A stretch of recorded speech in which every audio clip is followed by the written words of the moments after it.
Hi, my name's Alison Lowry and I'm the artist in residence for April at the studio at the Museum of Glass. My practice is normally looking at how objects can embody memory.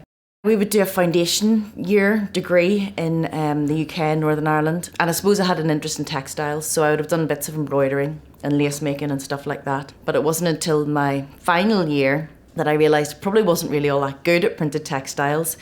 The sculptural stuff and those bits that I was sort of playing with alongside the printed textiles was stronger, and that was the way I wanted to go, and I started working with glass. So there was this lovely antique christening robe, and this piece of textile was probably about 120 years old. So it had all this family history sort of embedded within it. So I made a glass christening robe, sort of worked with that then, worked with the image of this little dress then for quite a few years, because I realised quite quickly that people didn't necessarily view it as a christening robe, they just saw it as a little dress, and then that allowed them to hang whatever they wanted to on the piece, and it allowed me then to work with this kind of iconic image of a dress in a variety of different ways. There was a series of glass pâte de verre bonnets, and the first one was called Jack Fell Down. This woman had put away this very, very delicate little Irish lace cap, little bonnet, which then I had subsequently found on eBay, you know, like 100 years later. I started working with this little hat. To me, it kind of directly referenced a skull. And I'm always very interested in objects that kind of reference the human body and the lack of the human body in the space. My mother probably hasn't put away any of our clothes, but she was a dentist, so she put away our teeth.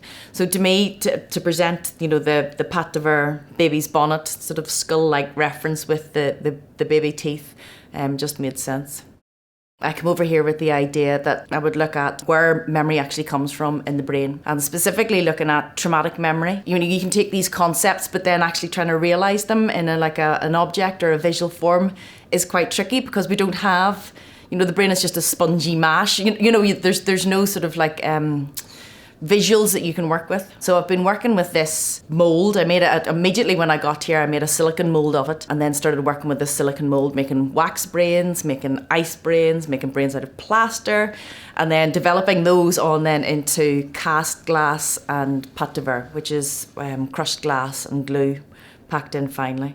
When it comes out of the kiln, you break off all the bits of the mould, the refractory material, you chuck out the talc, and then you can start to cold work it. First of all, maybe with a sickle stone to get rid of any of the rough edges, and then I would take it into the sandblaster and try and make it just a bit more delicate, a bit thinner in places. I think this is something that comes out in my work that I can't kind of really control. I like pâte de verre because of that, you know, because you can get, you know, this sense of delicacy and fragility. Pâte de verre, to me, really allows me to reference textiles quite directly.